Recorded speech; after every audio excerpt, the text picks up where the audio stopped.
और जिस बेटा को हम सब कुछ देकर जाते हैं वह बेटा हमारे पास होकर के हमें पानी के लिए नहीं पूछता। अगर ज्यादा कुछ कहते हैं तो कहेगा तुम्हारी बुढ़ापे में बुद्धि भ्रष्ट कर दी। तो ज्यादा बेटा में मोह माया ममता में फंसना भी हमारे दुखों का कई बार कारण बनता है।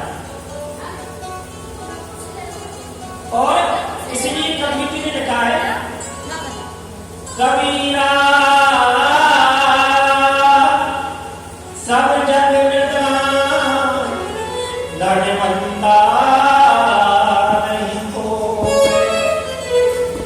और धनवंता सो जानिए जाको राम नाम धन्य हो। तो भैया सत्य तो यही है कि जीवन में अगर हमें तार सकता है तो केवल राम नाम तार सकता है। ना तो बेटा तारा दो, ना हमारी धन दौलत तारेगी, और ना ही हमें संसार के संबंध तार देंगे। ये तो उल्टा हमें संसार में लटका देंगे। अगर संसार से भव से पार होना है तो केवल राम को नाम तारे, क्योंकि हमारे में तन है ना, ये बहुत विद्या है। ऐसे तन का कोई मूल्य नहीं है, बहुत आनंद होगा। और ये बात हमारे तब समझ में आती है जब हम बीमार पड़ जाते हैं। कहते हैं भैया एक बार किसी के मन में ऐसा ही विचार आया कि दुनिया में हर चीज की कोई ना कोई कीमत निश्चित, किसी भी कोई भी संसार में जो वस्तु है उस वस्तु की कोई ना कोई कीमत निश्चित होती है। तो ठाकुर जी ने जो हमें मानुष तन दिया है इसकी भी कोई ना कोई कीमत तो अवश्य हो। अब कोई संसारिक वस्तु हो तो उसका मूल्य तो संसार का व्यक्ति भी बता दे, लेकिन मैया ये हमारे मैया को ध्यान ना घर पर पोते पोते में ज्यादा है।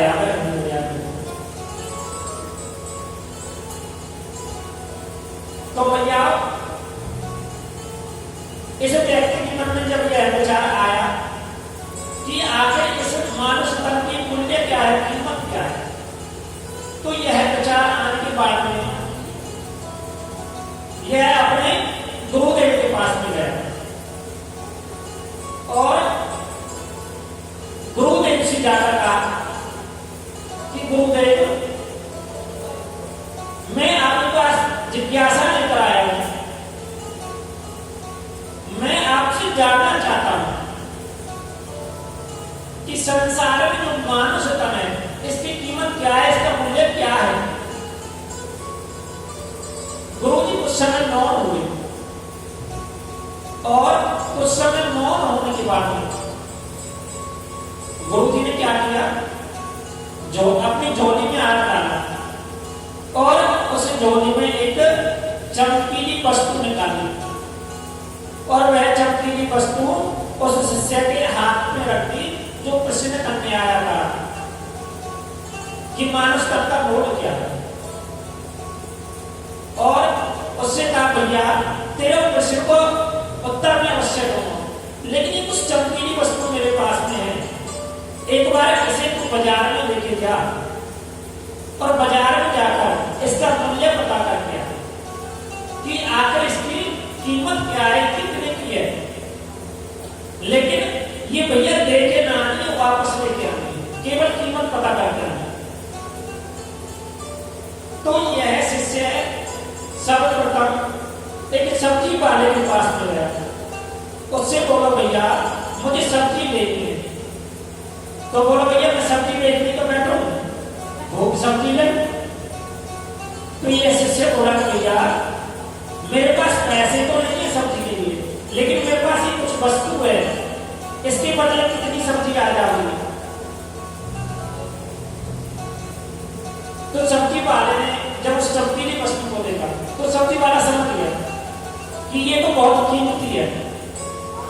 तो सब्जी वाले ने कहा भैया मेरी तो पूरी दुकान चली जाएगी और फिर भी इसकी कीमत चुकता नहीं कर पाऊंगा, मैं इसकी कीमत देने योग्य नहीं हूं।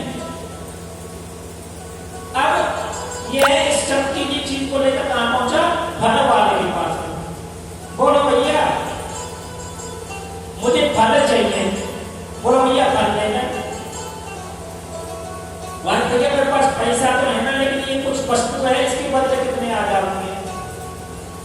तो फल वाले ने उस वस्तु को देखा, तो फल वाले ने कहा कि भैया ये तो बहुत कीमती है, मेरी भी सामर्थ्य है इसकी कीमत में चुकता करूं। अब यह शिष्य इस वस्तु को लेकर गया कपड़े वाले के पास, वस्त्र वाले के पास। उस वस्त्र वाले से कहा भैया मेरे पास धन तो ना है तुझे देने के लिए, लेकिन ये चमकीली वस्तु है, इसके बदले कितने वस्त्र आ जाएंगे? तो वस्त्र वाले ने कहा, दुकानदार ने, कि भैया मेरी तो पूरी दुकानें चली जाएगी और जिंदगी में जितना मेरे बाप दादा ने कमाया हो ना वो भी चले जाएगा, फिर भी एक कीमत में चुकता न कर पाऊंगा। अब यह इस वस्तु को लेकर गया सुनार के पास और सुनार से भी इसने यही प्रश्न किया कि भैया मेरे पास धन तो ना है, स्वर्ण मुझे खरीदना है और ये चमकीली वस्तु है, इसके बदले कितना स्वर्ण आ जाएगा? तो स्वर्णकार ने वस्तु देखी, स्वर्णकार समझ गया कि ये हीरा है। तो स्वर्णकार ने कहा भैया ये तो बहुत कीमती है और मेरी भी इतनी औकात नहीं है कि कीमत चुकता कर, लेकिन एक जौहरी है मेरे पास तो हीरा को काम का है, शायद वो उसकी कीमत तुझे बता दे, वहां पे चले। तो हीरा देखने वाले के पास में ये शिष्य गया और उससे कहा भैया इसके बदले हीरा चाहिए, कितने आएंगे? तो हीरा देखने वाले ने कहा कि भैया मेरे जो 7 पुस्तक में कमाया हो ना उसे देखते भी इसकी कीमत ना चुकता कर पाऊंगा। अब जब इसकी सही से कीमत नहीं जान पाया तो कहाँ पहुंचा? अपने गुरुदेव के पास वापस पहुंचा और गुरुदेव से कहा कि गुरुदेव मैं आपकी यह वस्तु लेकर गया था, लेकिन इसकी कोई सही कीमत नहीं लगा पाया, जिसकी जैसी सोच उसने वैसी इसकी कीमत आ। और आगे बोला गुरुदेव मैंने आपका कार्य कर दिया, अब मैं जानना चाहता हूं कि इस मानुष तन का आखिर मोल क्या है? तो गुरुजी ने कहा अरे पूरा कर, तुझे अपनी उत्तर ना मिला, जो मूल्य इस वस्तु का है वही तेरे मानुष तन का है, अर्थात जिसकी जैसी सोच वह वैसा उपयोग ठाकुर जी के दिए हुए शरीर का करता है। ठाकुर जी ने हमें शरीर किस लिए दिया है?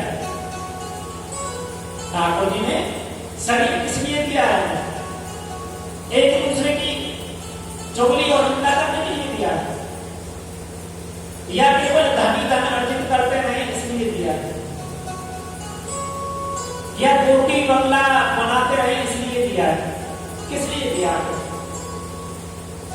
ठाकुर जी ने तो तन दिया, हमने किस लिए दिया? कोई तो कारण होगा।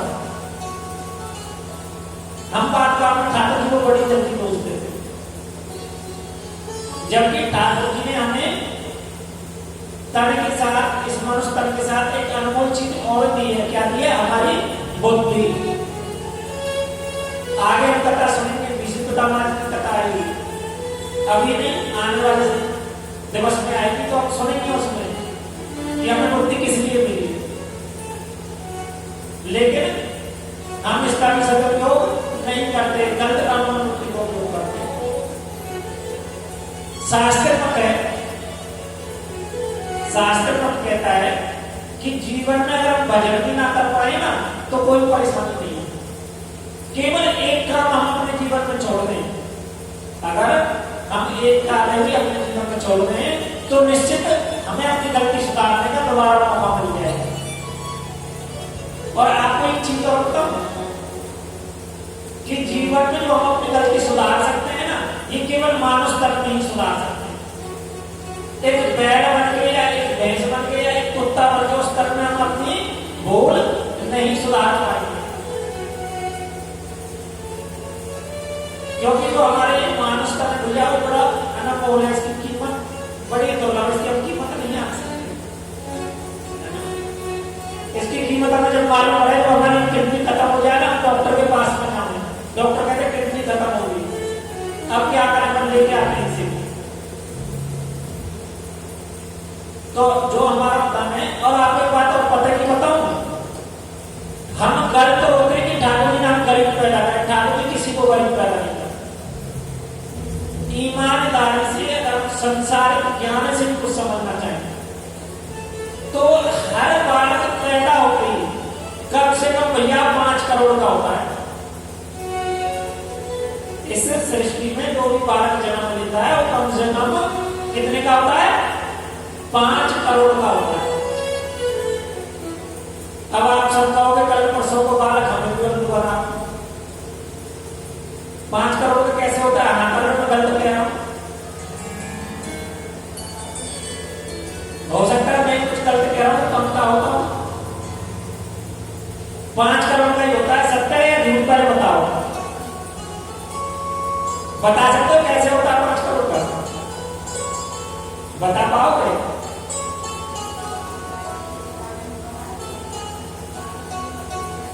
सवा करोड़ की तो 2 किडनी होती है ये शरीर में हमारे में, सवा करोड़ की 2 किडनियां होती हैं, 2.5 करोड़ हो जाते हैं। हमारे नेत्र है, दिमाग है, हार्ट है, लीवर है हमारे पास में, और आजकल तो घुटना जब बंद हो जाए तो कोई ऑपरेशन हो जाता है।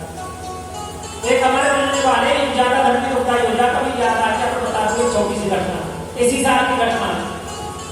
एक बुजुर्ग लगभग बाजार के ही मिलने वाले हमारे 85-86 सालों की आयु हुई, स्वस्थ है प्रकार से, लेकिन घुटना से न चल जाओ। अब उनके बालक मैंने डॉक्टर के पास ले गए कि बस चलो बता दिया आप डॉक्टर दिखा रहा हूं। अब डॉक्टर के पास गए, डॉक्टर बोले कि घुटना के ऑपरेशन करने पड़ेगी, घुटना बदल लेंगे। अब पार्ट में बेचारे होते ही मना करे, भैया कोई बात ना, 85-86 साल का तुम्हें है ही गए हो और कैसा आप ठीक हो, मत करवाओ ऑपरेशन, मान लो। बालक बोले ना कि दुनिया बड़ा नाम कर है हमारे कि ऐसा पैसा काटा तो तुम्हारे पिताजी घुटना में लग रहे हैं, सही ना करवा सकते, जबरदस्ती पिताजी को ऑपरेशन करवा दो घुटना को। डॉक्टर बोला 12 घंटा में हो जाएगा, लेकिन 12 घंटा में अंतिम यात्रा निकल पड़ी। बोले नहीं तो भैया ज्यादा गर्मी हमारे को कारण हो जाती है। बोले गैस नहीं तो हमारे जो मानुषपन है ये बड़ा अनमोल है। तो याद रखना आज के बाद में कभी गलत मत होइए, ठाकुर जी हम गरीब पैदा करें, हम आगे तरफ से पैदा होते ही 5 करोड़ के आज के संसार ज्ञान से याद रखने बात जीवन में पूरे 5 करोड़ के एक चौकी भी कम ना बैठेगी, फालतू पैसे बैठेगी। तो एक जयकार लगा के तब तो है ना, लेकिन कथा सुनाने में आनंद आ रही है। बोले जय हो, बोले राधे रानी सरकार की। बंधुओं एक चीज बताऊं, जीवन में जो हमारे दुखों का कारण होता है ना, वो क्या है? वो केवल एक ही कारण होता है, संसार का विश्वास। हम संसार का विश्वास कर बैठते हैं, हम विश्वास करते हैं बेटे का कि बेटे को पढ़ाएंगे लिखाएंगे, अच्छी सी नौकरी लगाएंगे, बेटा पढ़ लिख गया नौकरी भी लग जाती, फिर बेटा को ब्याह कराएंगे, बेटा को ब्याह कराएंगे, पर बहू आएगी तो हम दबाएंगे। और आजकल तो आपको पता ही कैसी आप करो दबाव में शुरुआत।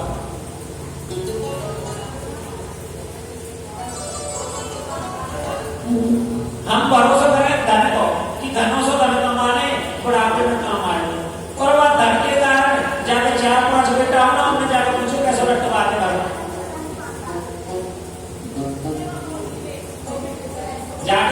4-5 बेटा हो, वो आ जाकर किसी को धक्के डाल के समझते बारे को।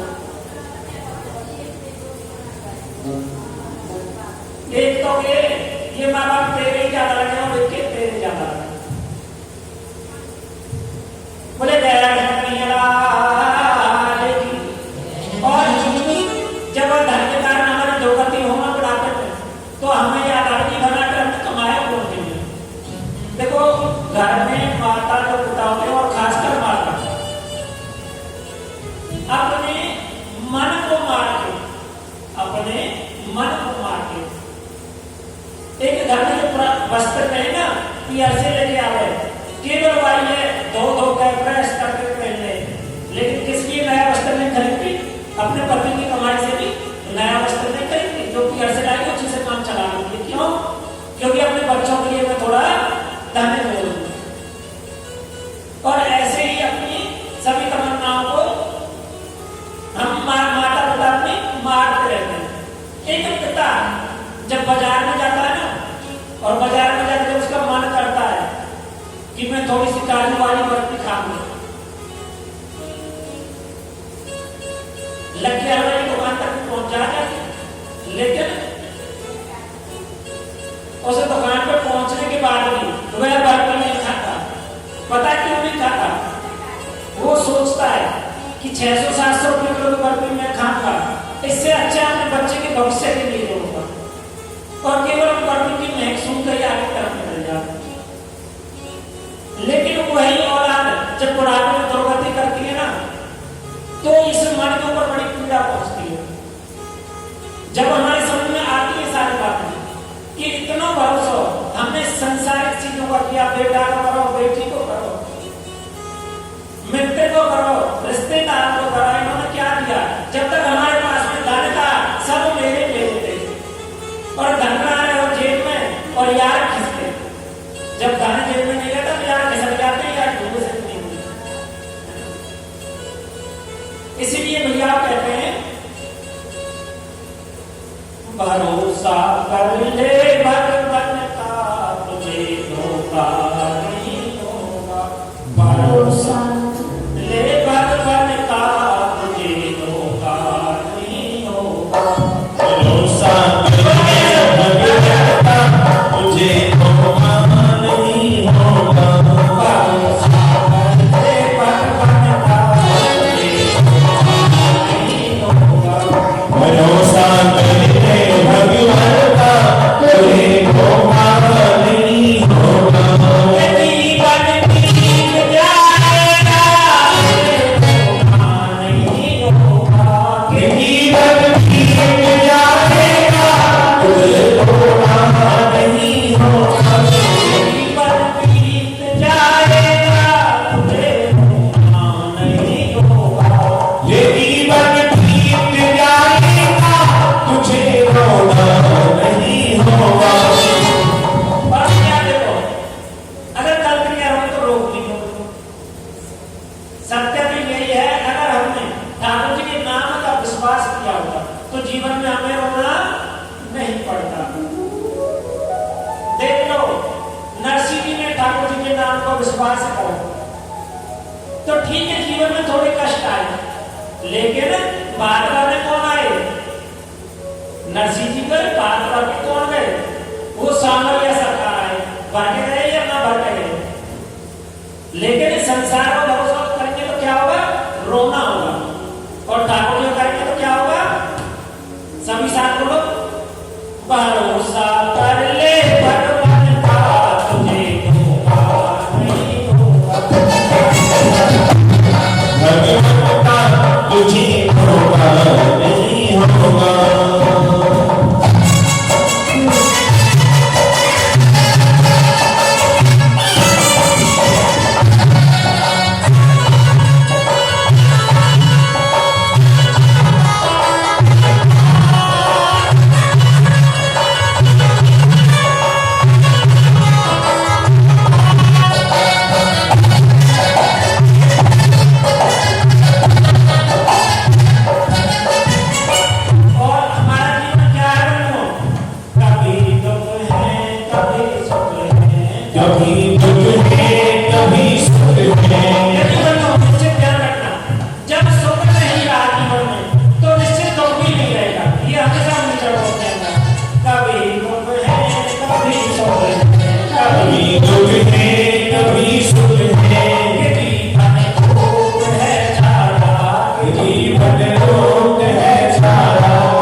जो सुख आवे तो हंस दे